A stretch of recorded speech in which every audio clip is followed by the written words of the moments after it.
What up, friends?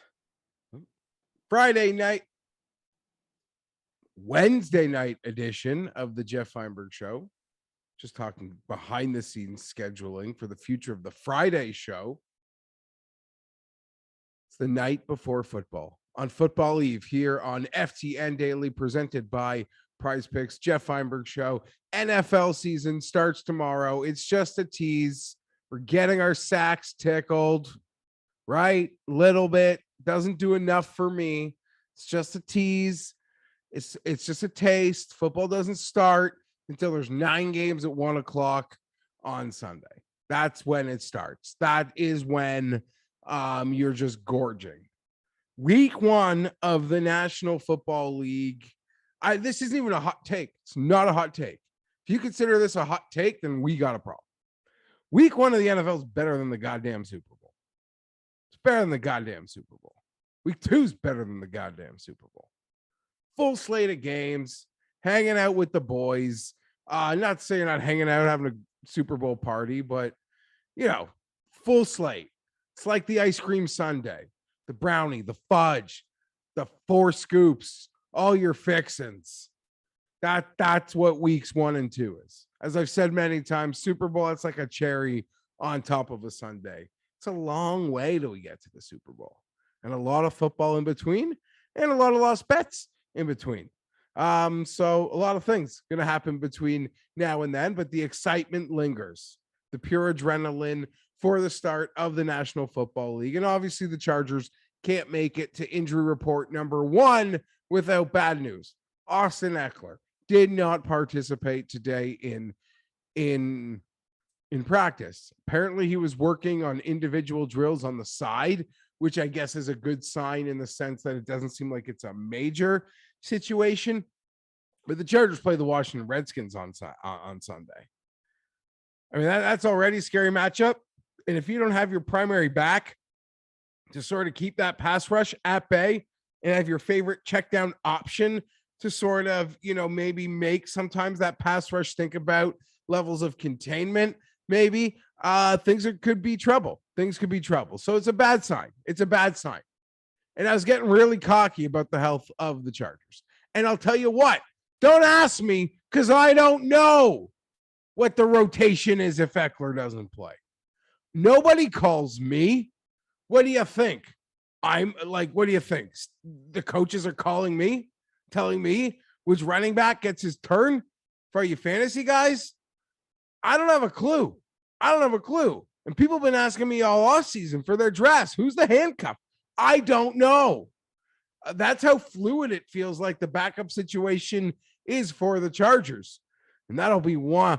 I mean, dear God, what if Austin Eckler doesn't practice tomorrow, that is going to be the premier fantasy podcast heading into Sunday sort of talking point, right? Chargers running back shares, or maybe you just punt on them all together. It's the goddamn Redskins. They might not move an inch. Until Sunday, we've got Thursday night football. And according to the NFL, we don't just got Thursday night football. We've got Ed Sheeran. I don't know. It must be some sick joke, right? I tweeted out earlier the Ed Sheeran merch collection for opening night. Listen, I'm a bit of a hound doggy when it comes to random merch of random things that I enjoy, but that's a whole new level of strange. But PrizePicks, PrizePicks.com. Use that promo code FTN, 100% instant match bonus up to $100. It's you versus the projections over at PrizePicks.com. Obviously, PrizePicks got it all going for football season. No PGA Tour this week. So I've got a Thursday power play in the National Football League for tomorrow. But you head over to PrizePicks. So much fun making those multi-sport tickets. But now that football's here, I mean, no offense to anything else, but, I don't need multi-sport anything. I'll just get cocky picking NFL power plays. And for me, it gets going tomorrow night I have got Amari Cooper to the over 15.5. I believe Amari's healthy. It's week one. Amari's healthy. CD Lamb appears to be the star of the Dallas receiving corps, seems to be the must-own guy of the Dallas receiving corps. Well, Cooper getting his respects in a lot of way in rankings, what have you, I believe not enough. I'm quite bullish on Amari Cooper this year, and I believe it starts tomorrow night. He's got, for me, over 15.5, and I'm playing the under to Rob Gronkowski at 7.5. Multiple things come into this one for me. It's another year. I'm a super Gronk fan. Who isn't? Who doesn't love Gronk? Best tight end I've ever seen play. And, I got to watch a first ballot Hall of Famer, who I presumably will be a first ballot Hall of Famer in Gates. Gronk, best tight end ever play. But if there's anything the Cowboys can do, it's those linebackers. That part of the field, I know it's Brady, and I expect the Bucs to win. That part of the field, though, I have the most confidence in the Dallas Cowboys. Gronk not going over the top of anybody. Those Cowboy linebackers can honestly play three levels. That's how good they are, in my opinion. One of the deepest units in the National Football League is that Cowboy linebacking corp, and I believe they will limit whatever Gronk could be capable of to start the season. So under Gronk, 7.5, over Cooper, 15.5. That is how I am starting my season over at PrizePicks, at least for the NFL. No golf this week, but golf's not going to be away long, right? Golf's not going to be away long. I know my boys in the PGA content world, wish they actually had a real off season, but they do not, right? They'll be at wine country anytime now. And then all the Ryder Cup talk, I'll bring on my boy, John Hasselbauer at PGA Tout in a few minutes. We'll go through all the exciting news from the Ryder Cup today, maybe get his thought or two on Wentworth, and I'm not going to catch him off guard, but I'll just ask him for his quick hit memories of the season that we just had. Now that we have to put a bow on it, I also know John was, part of his Jersey crew doing a PGA draft tonight. That's hardcore. So I'm just curious to see maybe who went higher, who went lower, on his first reactions than he might have witnessed. Just trying to gauge perceptions, where people stand potentially on some players. I don't normally do my draft season for PGA Tour until Christmas, right? So that's hardcore. I am full bore football at the moment. I'm not ready to draft PGA. And then do the, yeah. And then just when do you start taking the swing season players? Anyway, any questions I have with that, I'll talk with John momentarily. But guess what? MLB playoff races are heating up. And I sort of have, as a Toronto Blue Jay fan, it hasn't been easy. It hasn't been easy. No one feel for us. I got lifetime equity as a little boy.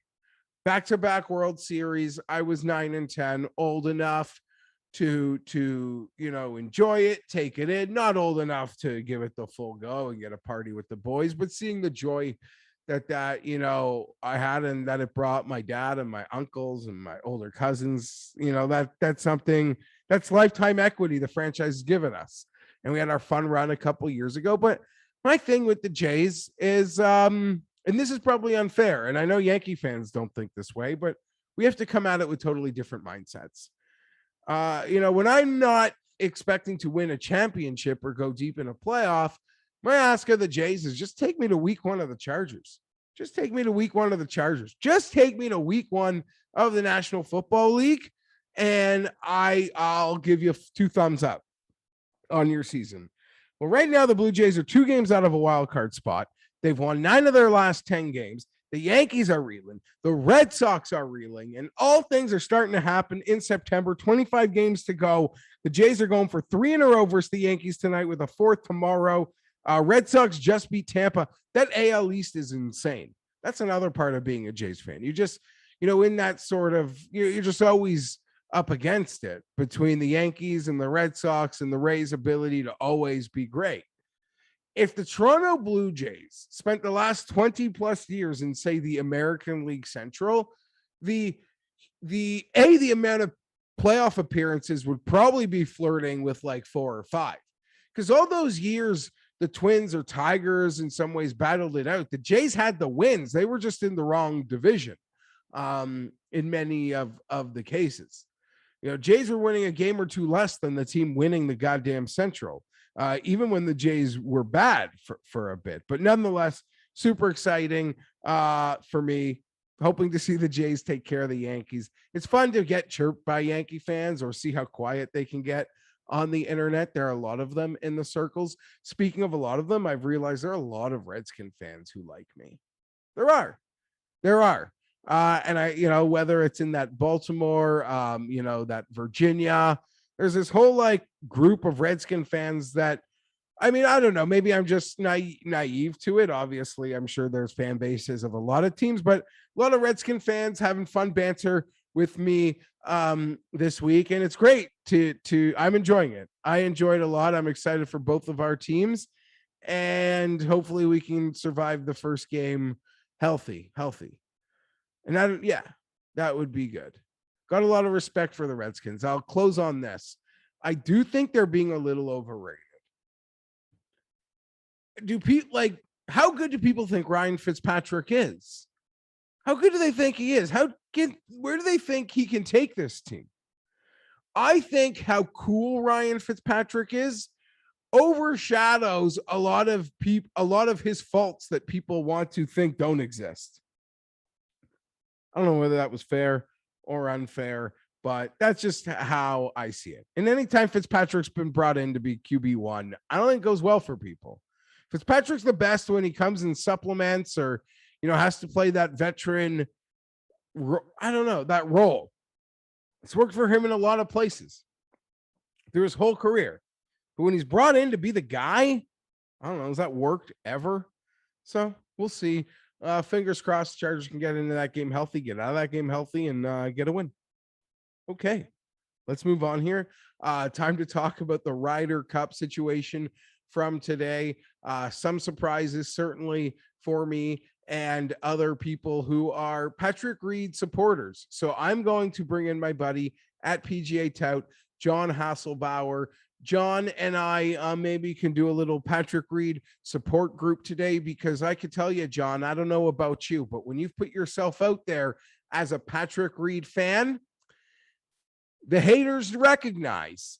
And the Patrick Reed haters are getting a laugh today, and they've gotten a laugh at my expense. So welcome to the show.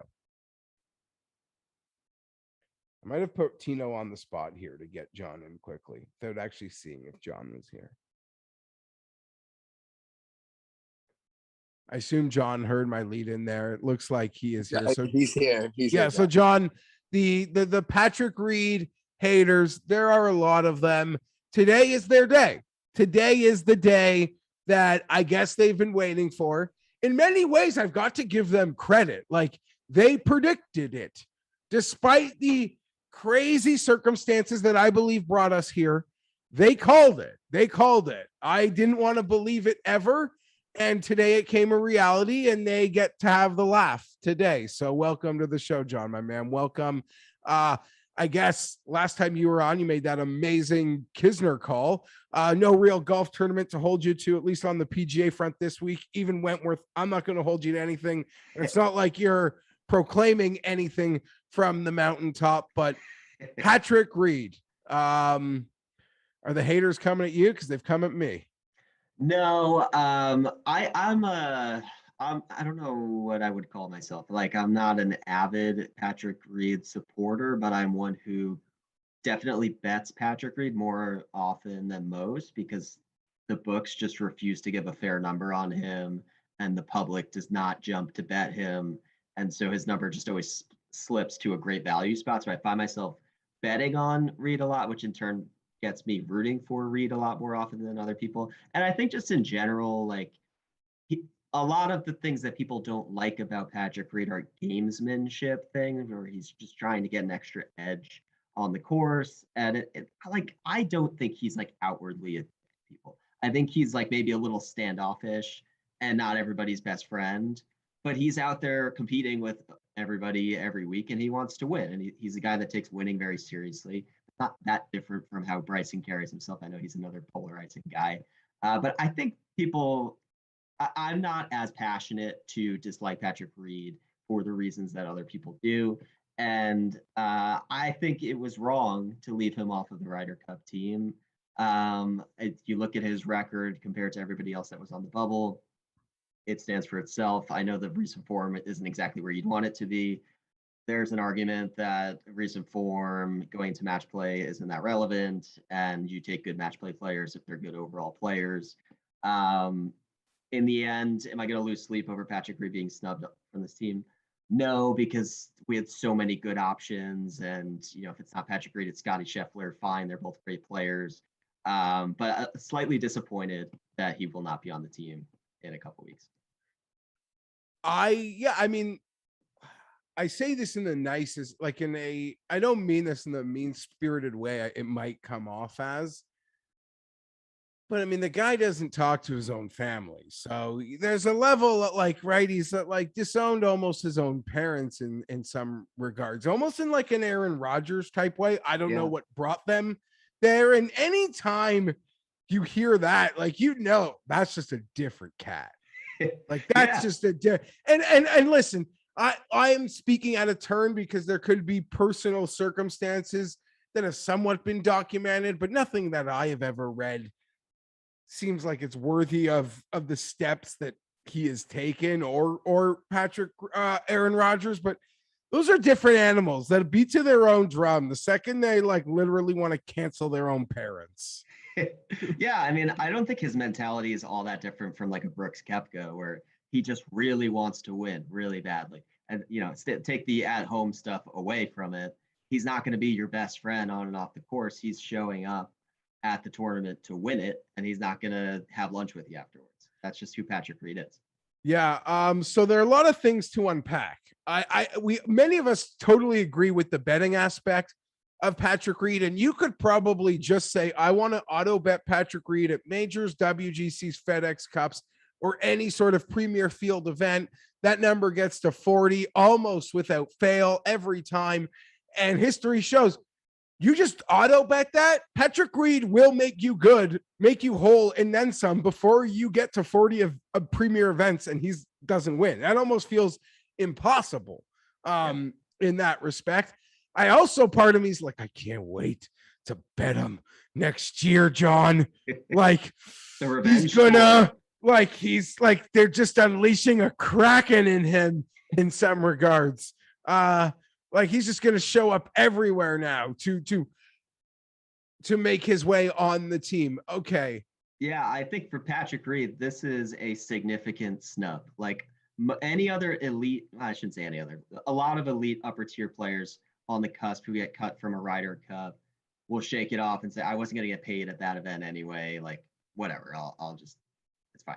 Patrick Reed's identity is rooted in the Ryder Cup. He's Captain America. That's how the only place that he gets big crowds to root for him is the Ryder Cup. And now he's going to go to an entire 2 years where crowds aren't exactly going crazy for him, and he gets a smattering of applause here and there. But this is such a huge event for him, and the double pneumonia is such unfortunate timing. I wonder if we even debate if he doesn't get double pneumonia, was he definitely on the team? Is he only off the team because of the health stuff? I know you're talking about you've got sources saying it has nothing to do with the health, and it's all people he is healthy. He is healthy. I think if you shoot a 66 at Eastlake like he did on Saturday, you're healthy. He's healthy. You're not recovering. Okay. Back. We're gonna get into it deep now, John, because there's a lot to unpack. You could debate the other guys. I'm happy that I did a thing with Mayo. If it wasn't going to be Reed, Scheffler would have been my pick. So and nothing changes how I would have bet this. But okay, I'm going to go off here calmly though. We were talking about that schedule of events that Patrick Reed put himself through. It was unconscious. It was uncomprehendable for a player of his stature in the world and his exemption statuses. No one does that. And even before the Olympics, we were making like, what is he up to? Like, this is, but he has the Olympics. He'll take that off. And then boom, Olympics. And other guys say, no. Other guys say, it doesn't work for me. That doesn't work for my schedule. I'm fragile. I don't want to go to Tokyo, virus or other, whatever. No, their own reasons, all respectable. No. Like, yes, on a whim. Well, he's already in an event. Where was it? Minnesota or something? Yeah, Minnesota. Right off the Open Championship. I am only going to say this. Presumably, this insane travel and stretch of golf beat down his immune system to the point it had him, hyperbole speaking, fighting for his life. There were some scary notes that came out of what he was battling. Was he on death's door? No. But was it goddamn serious? Absolutely. Like, absolutely. Talk to you hear that diagnosis and hear anybody with any sort of medical background tell you, whoa, like that is serious. This love of golf in country almost killed him. Yeah. And I have heard, this hurt me to hear this. And I heard it from a reliable situation. Stricker didn't even reach out to him in the hospital. I almost don't even want to believe that to be true, especially the way Stricker came off speaking today and how hard of a decision it was. So I'm going to just tee all that up on the final note and let you go, John. I have to believe this is 100% political. I have to believe this decision almost wasn't Stricker's alone. I think the guys that were staunchly on this team were included in this decision. The 4, 5, 6 guys, or the 3, I've considered it to be JT, Spieth, and almost Xander, that I believe are going to be the leaders of this team. Just for obvious personality speaking in almost many ways. They had to have been consulted. And if JT and Spieth wanted Reed on this team, he's on this team.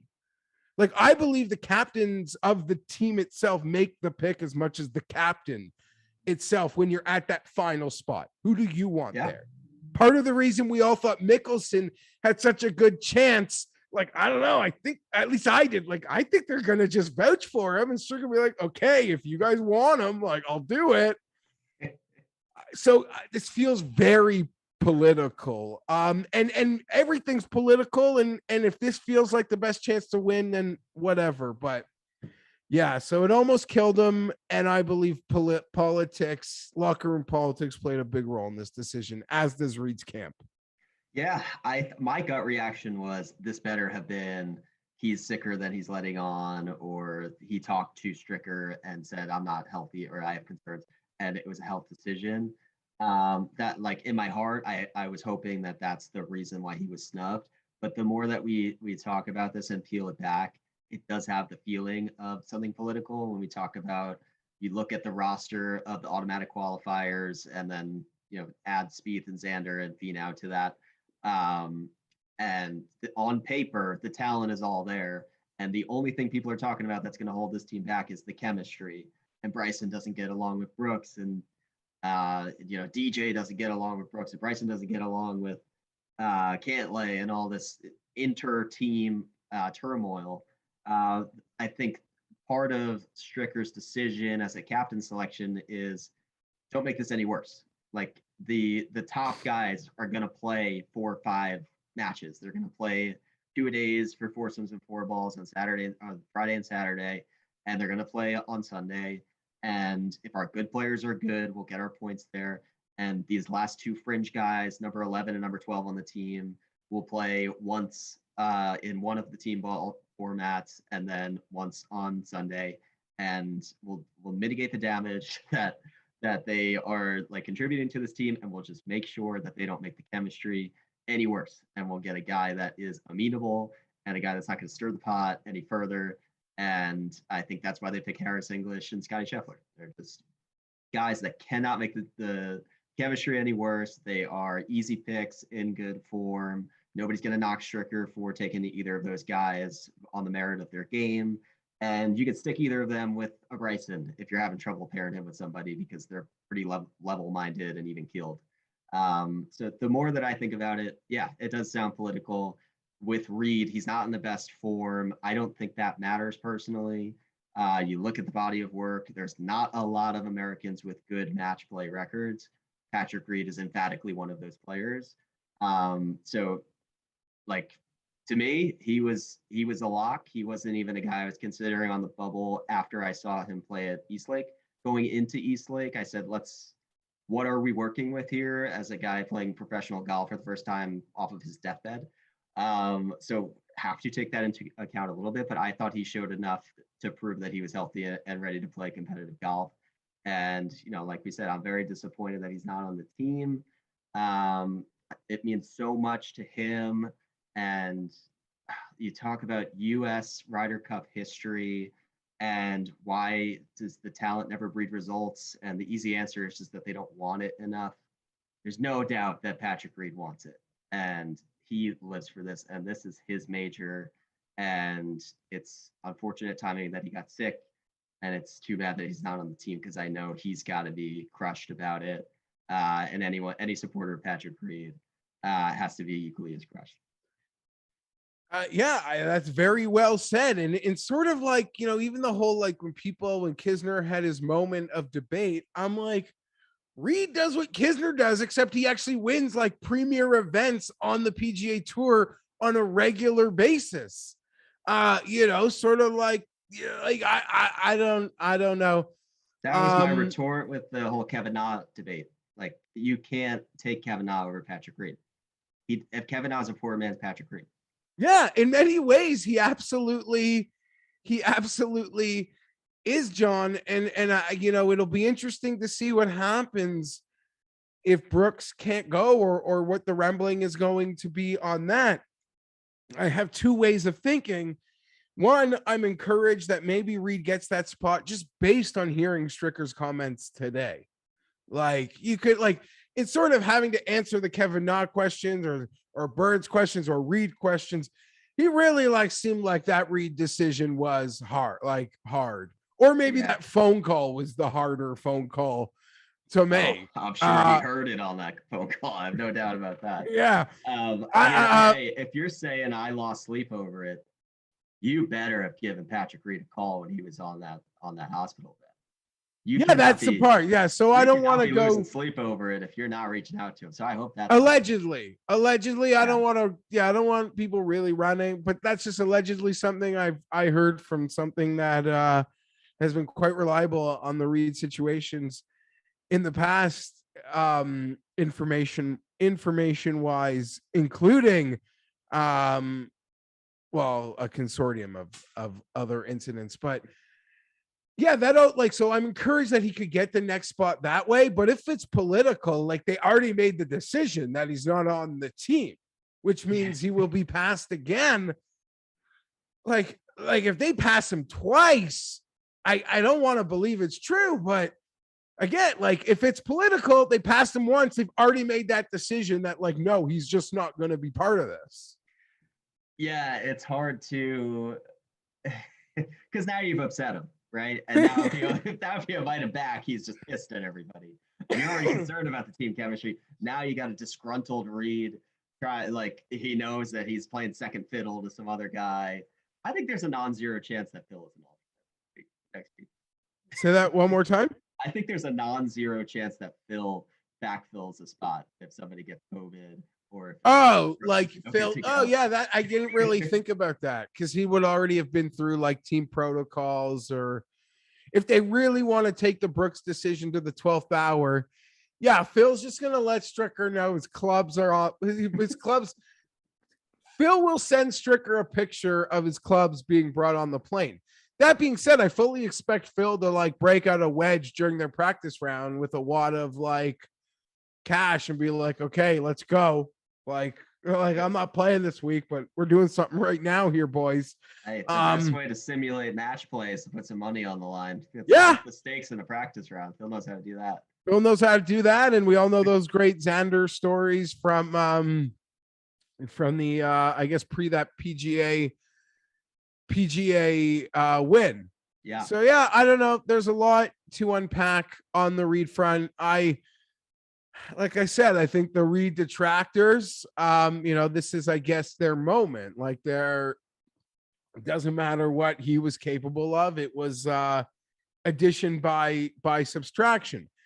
As a Reed apologist in some ways, John, I still look at the Paris comments and the incident, and I'd be like, of course he's allowed to be upset they broke up a pairing that was amazing so best friends could play, and then they got waxed in the event, like as a team. I don't know. I'm an apologist for him. So I didn't see that as like, I guess you should never say anything like in any sport. You keep it in the room, but that's another thing. That's probably like those comments at Paris probably play a big role in this. Yeah, but you know what? That's from a place of passion. He cares so much more than anybody else on that team did. This is his biggest moment. This is his biggest stage, and he felt passionate about it. He wanted to be out there, and he voiced his opinion on it. Yeah, no, and I agree. And I look at it like you keep Reed and Spieth together, and then you allow JT to make another pairing amazing. Like, yeah. That was the strategy. Yeah. At least until Reed and Spieth showed they were dead weight together, you ride it. Yeah. That's what you do in these things. From an outsider perspective, like, I don't love that combo, just like on the numbers of it, because they kind of do the same thing well, and they struggle in the same areas. So. But they had the magic. Like, they just had a magic.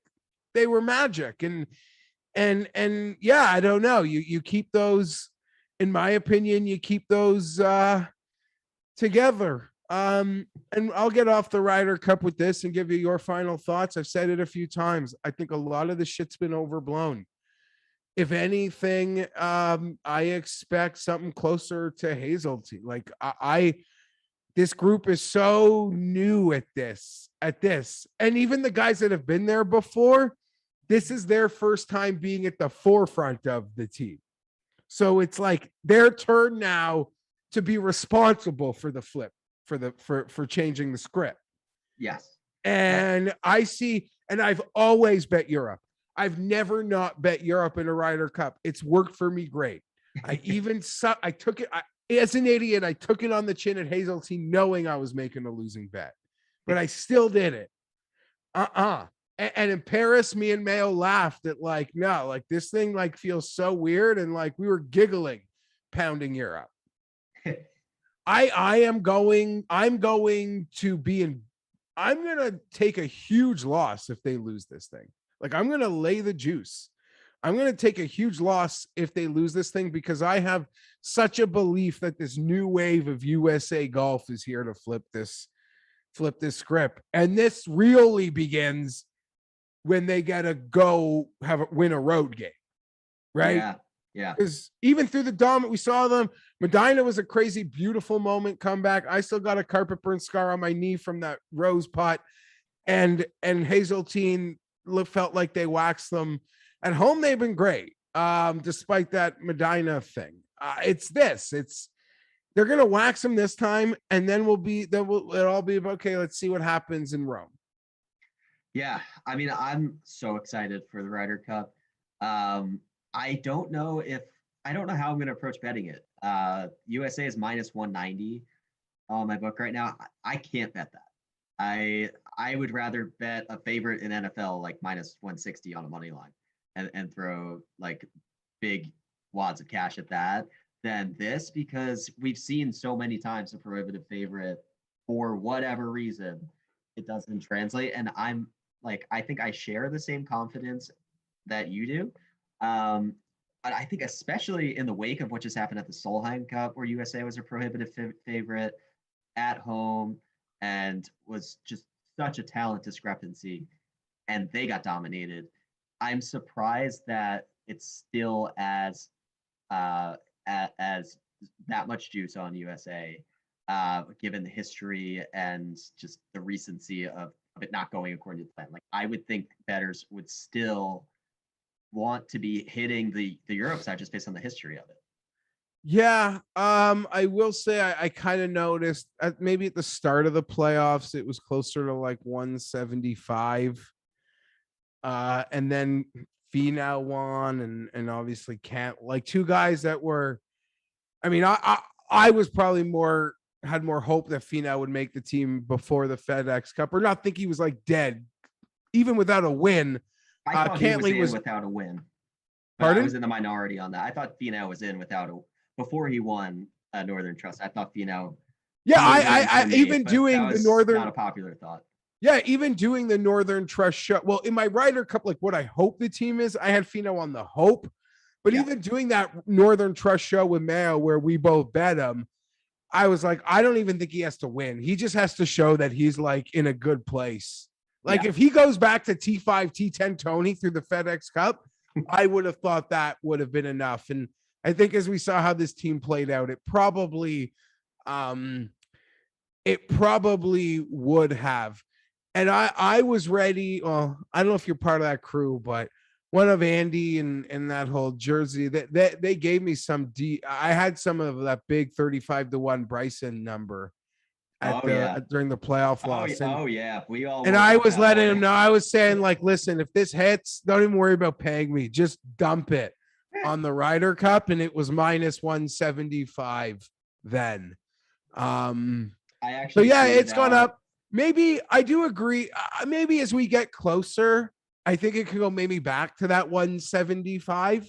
Maybe before it gets to 200, or I don't. I'd be surprised if it continued to go to 200, especially with like Colin and Brooks kind of hobbled right now.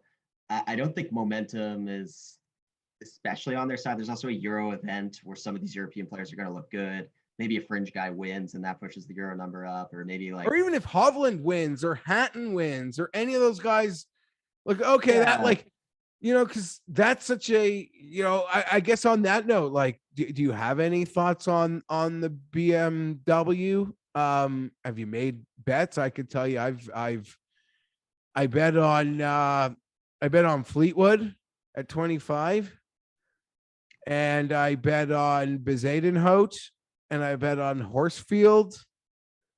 I'm trying to think who else I bet.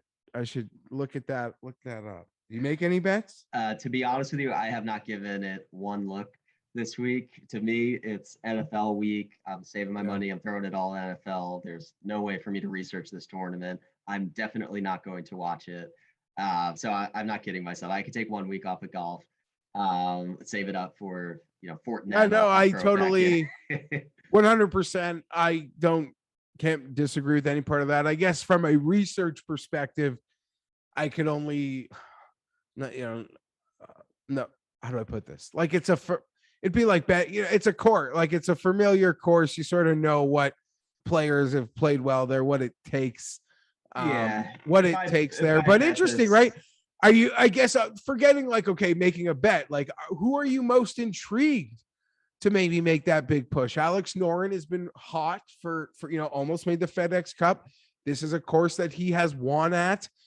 He's a very popular betting player this week. Forgetting the betting odd, but seeing him get hot, I don't know anyone would be surprised. Stenson seems to be in nice form. Another guy people I think are excited to maybe bet this week. I want to say he's won here at Wentworth. A lot of things can change on the Europe side. Is there anyone like you are either wanting to see play well or expecting to see put a thought in Padraig's mind? I think Stenson is really interesting because he was abysmal for pretty much this entire season. And then on this Euro swing, he's suddenly found something a couple weeks before Ryder Cup. And obviously that team loves him. And it seems like you throw a veteran on the Euro Cup, on the Ryder Cup team for Europe, and it just works. I think he would be a horrible fit at Whistling Straits. So I would love to see him make the team somehow. So as somebody rooting for the U.S., I would say let's see a big charge from Henrik so he gets on. But I want to see something from Tyrrell Hatton. I just like he's won so many times. Do you really want to see something? I mean, I don't, but maybe that'll help with the line a little bit. Like I'm just not convinced that he can figure it out on the U.S. soil right now. And he seems to only be able to do it in Europe. So maybe he looks good again in Europe and he's pumped up into playing in more group team matches than he otherwise would have in this tournament. But yeah, to be honest, I haven't looked too much at this tournament. I don't really know You're anything just about hoping it. it I don't gets watch it. stupid and someone earns a spot that you're snickering at right before Yeah, kickoff on Sunday. it's like I spent so much time like tinkering with who should be on the U.S. Ryder Cup. I have no idea what's going on with the European Ryder Cup team. I just know there's like 3 decent players that are locked in. Not decent. There's 3 great players on the team, and Rom, Rory, and Victor. They're great. There's a big drop off after that, and then you have that mid tier of like 4, 5, 6 is like Casey, Fleetwood, Fitzpatrick, Lowry, Hatton. and Hatton. Yeah. Sure. And then it's literally anybody's guess from there. Sergio, Poulter, Westwood. Well, yeah, Westwood I think is on there, but yeah, I mean, as we sort of said a few times, breaking it down, none of the guys made a decision for Padraig. None of those young players that we sometimes like to get excited about. And that's why I fully suspect if the script doesn't get flipped at Wentworth, it's just going to be the old band, like the Sergio, Poulter. If Rose is healthy, like how do you leave Rose off the team? He's playing this week.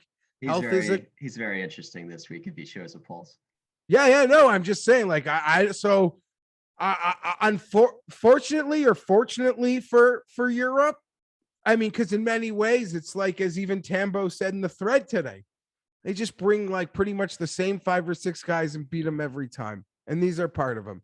And for everything, it's almost like I almost feel if nobody goes and grabs that spot this week, Padraig has no other choice but to almost allow, as I've said a few times, to allow this group like a one last swan song to do what the odds say is kind of the unthinkable, despite the fact they do it every time. Yeah, I mean, it would be unthinkable. In my eyes, I don't know if this is a controversial take. Scotty Scheffler is the last man on the U.S. team. He was man number 12. He would be the 4th best player on the Euro team. I don't know how. I mean, that could be controversial in some sense, but yeah, I don't know. I mean, in content I do, I for some reason I make Shane Lowry like my whipping boy, in the sense like great player, we like him. He's essentially closer to 40th in the world. Like that's, if you round up, he's the 40th best player in the world. Yeah, he's a lock. He's a lock. Tommy Fleetwood's in. He doesn't have a tour card. Yeah, so he's a lock. I don't know what they do. If they lose this, then they go to amateurs or they go to random draw. They go to if you have I have no idea. US Open qualifying, like the whole country is up for grabs here, John. If they can't win this one on this course, we'll take the Sea Island boys. I don't know what you do. Kazire and I don't know. I don't know what. I don't know what. Yeah.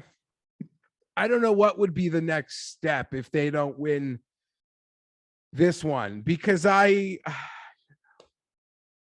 don't know. It's all just the randomness of match play. Like the best guy doesn't always win a match play, but the best you can do is put the best players you have out there. That'll give you the best chance to win. Yeah, but I don't know. You wake up early and it's like, holy shit. Fitzpatrick and Casey are 2 up on Xander and this guy, and Hatton just dropped in at this, and it's like it's all happening. Like if the morning session, I'll quickly be like, oh my God, it's all happening again. Like I think even someone with all my confidence, if it doesn't start well, I'll be so fragile. Not like an American golf fan, because I'm not. And if you read the comments on the YouTube, it's like, stick to Canada. Like, okay, what do you want me to do? Break down Corey Connors and Adam Hadwin? Like, I like golf. I like the Ryder Cup. So weirdest comments I get, John. It's like, you're Canadian. Why do you even like this so much? I'm like, that's like saying I like some guy in Germany wouldn't like the NBA finals. Like, what do you mean? I don't understand. I don't understand the comment. Yeah, it's just watching the best event of the year. I feel like you. It almost makes you wonder if they could really almost blow up the tour and change the format, because 72-hole stroke play might be the most boring thing on earth. I mean, and it's like, just add all these giant grandstands while you're at it too, and get like towering fans, people like chanting in your backswing. Like you can do some alternate events and get people super excited. Like do this at the Zurich. Like get giant grandstands at the Zurich and make it a little more fun. It's unfortunate because the players have too much power. They can just go to the events they want to go to. But like, I'm going to bring up a really old wrestling reference, but it should just be like those old WCW battle bowls where everyone shows up and they're literally just going to draw two names and you're a team. Like you're a team this week. And every week we get to an event and it's like, we can't do our betting show until the team draws. It's like, oh, that team is like, I don't know.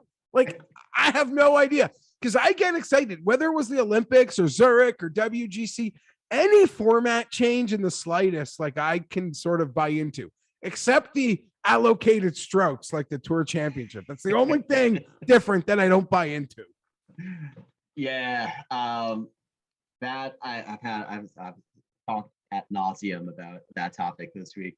I think it's a format that's fair to the players and the least entertaining option for the fans, and the least appealing format to bet. So the public is not going to be happy about it. The players think it's a just system. So it's a playoff system. It's not that different from other sports where you play really well in the regular season, you get into the playoffs, and then whoever plays best in the playoffs is going to win.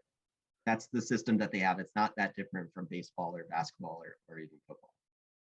Yes and no, because I would think it's hard because it's not equal. And the Tour's in a tough spot because they don't want to diminish events. Because they don't want to disrespect the events, but they want to do everything they can to encourage the best fields show up at each event. So I don't know how, if after the fact they can like weight the FedEx Cup points differently, but the wins aren't equal and they're portrayed as equal in, they're, I don't know. You can win 3 majors in a Tour season and be awarded less FedEx points than winning the Northern Trust. Yeah. There's too much on that. And I also believe like being the number one player going into the playoffs should get you more in the finals. Like the number what one happened to Morikawa. Yeah, and I don't know who made the point. It could have been Ben Coley, but that like should almost feel like the fact that he went in 8 strokes back is almost like, no, this system's a joke. And yeah, he wasn't in good form and he's battling something, but he won the season in some regards, like the regular season. That should be worth at least like the -5 threshold, like auto when you get to the finals in some way. Yeah, I think if the players are happy, who am I to complain? I guess I don't know. It's just one less. If I just wish I had the discipline to not bet it at all, but I don't. Yeah, it's not a great tournament to bet. But it's like, say the Lakers are the 1 seed and they had the best regular season by a mile, and they play an 8 seed, they get swept. They're not going to win the championship. They were still the best team. They still had the best regular season. But when it came to the playoffs, in individual sports, like in tennis, like they're not up. They don't get like, we're in track. It's not like, oh, you're the fastest, so we're going to start this race and you get like the 0.4 second head start. Like in individual, like, I don't know. I get the team sport comparison, but I could bring it back to other sports that are more maybe like golf and say, no, I don't know. But they want to have this TV playoff, and we'll see. I don't know. In 20 years, maybe the people just loving golf are gonna love it. I have no idea. Well, we also talked a little bit about what if they made it a match play, and then you have it more of like a bracket style, and you reward the top seeds, like the top half of the board start with a 1-stroke advantage in match play. They start 1 up. And the highest seed always has a 1-up advantage or something like that, or you give them a bye out of the first round or something. Yeah, and then it's a little more intense. Match play for $15 million is I think better entertainment for the viewer. You're 100% right. And let me throw this on it. What if it got to the point where it wasn't necessarily, you could lose your way to winning the first, but sort of once you're in the top 10 of it, you don't necessarily get eliminated. So we'd have 5 matches on Sunday. And the discrepancy, like each match, like the the 9-10 match is worth like $1 million, like in those FedEx Cup standings. We're like, because they say match play sucks because you get to TV and it's one match. Well, I'm saying create it where those guys they don't, as long as you're sort of in the top 10 through a certain point, like, you know what I'm saying? Like, you still get to play a match on the weekend to see how much money you can win, although it's impossible for you to win the 1 seed or the 15 million. Like seeing whoever's in 9th versus 10 have a match on Sunday that the winner gets $1 million, like $850,000 more purse. If you look at the FedEx Cup payout dividends, might be more or eliminate the fact of match plays bad TV.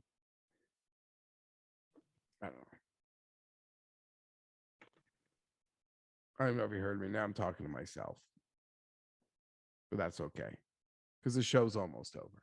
The format sucks. Match play would save it. Can you hear me now? Yeah, I can hear you. You can follow up on anything I said if you heard it. Yeah, sorry, my internet cut out for a second, but I think the payout structure would still work the same in a match play format. Like if you got to the Elite 8, everybody would make $1 million, and then the winner gets 15, and the loser of that match still gets 5. I think that's kind of what's missing in like the WGC match play. I don't believe that the players care a lot about what's at stake. I think they're kind of just out there, and it is like it's as much of a purse as like a stroke play winner would be. But if you don't win, it's not a ton, and everybody in the field is getting paid anyway. Yeah. So I feel like the match play gets a lot more appealing with this sort of purse than what we feel at a stroke play event where guys are like, well, I kind of like won this week. I shot the lowest score, but I couldn't really tell. And I finished 3rd on the leaderboard, which is great, but I also outscored the guy that I was playing with. So I don't know how to feel about this. Like that was kind of Rom's reaction. And that just doesn't, it feels like we haven't completed this process yet. Like you're right. It doesn't to finish. It doesn't feel complete. And sort of your point initially is it does seem like the players like it because I think as a whole, they're just a happier than a pig in shit to make the top 30. And yeah, certain guys have different goals. Yeah. You know, certain guys like sort of demand that, you know, being in the top 30 is like an afterthought, obvious. But I think they're like, nah, if I make that thing, like, I don't give a shit. Like, it means I made so much money in the season, whatever. I'm just, whatever. Everyone's happy. You sort of. Yeah, I mean, great players still are guaranteed to be in the top 30, like Webb, Paul Casey, they weren't in the top 30. So guys care about that. I think even guys like Rory say like get to East Lake.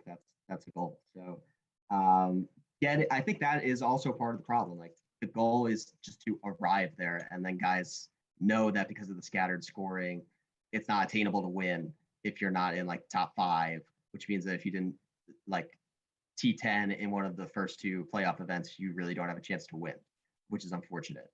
But no, but you go play great, and like how much money did Kevin Na win? Even being like whatever his FedEx Cup finish is like, okay, Kevin Na finished 4th in the FedEx Cup this year. Yeah.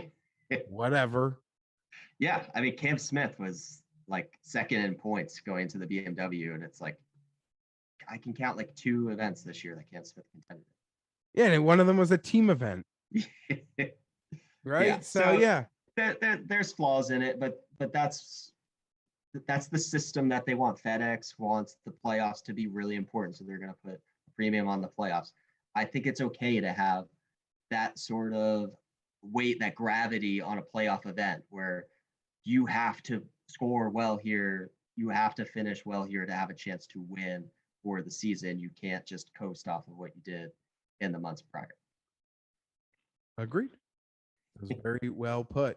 At PGA Tout, John Hasselbauer, thank you very much for joining me this evening. I'll bring John back, I guess, as we at some point, the new season starts pretty much any time now. Yeah, we'll talk events throughout that 2022 season. John, I guess just quickly, you have a favorite football team? Giants, baby. Oh, you're part of the Jersey crew. That's right. All right, there it is. I'm a Long Island guy, so I'm a Jersey transplant. Jersey Yeah, I'm transplant. always. All right, could they, do me a favor, beat the Broncos this week. I would I appreciate wish. The whole team's already hurt, so Yeah, it's you a know. weird game. A lot of yeah, I don't know. I've seen some really smart people tell me they're betting a lot of money on the Broncos this week. I think it's quite a mismatch. We'll see. I think it's Hopefully. going to be a bad game, honestly. I think there's going to be a lot of turnovers and not a lot of points, if I'm being honest. But I'm always hopelessly optimistic because that division is so winnable year over year. But the Giants will go as far as Daniel Jones takes them. So we'll see how this goes. All right. Well, my boy Tino behind the scenes, also diehard Giants fan. John, thank you so much. We'll break down some events in 2022.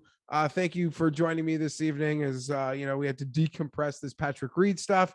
You head over to PrizePicks, prizepicks.com. Use that promo code FTN. I got my power play for tomorrow. Cooper to the over, Gronk to the under. I'm going to get it going all season long with PrizePicks. You join me over there. I'm Geoff Fienberg. I'll see you Friday afternoon, a little later than normal, but we'll get you that information.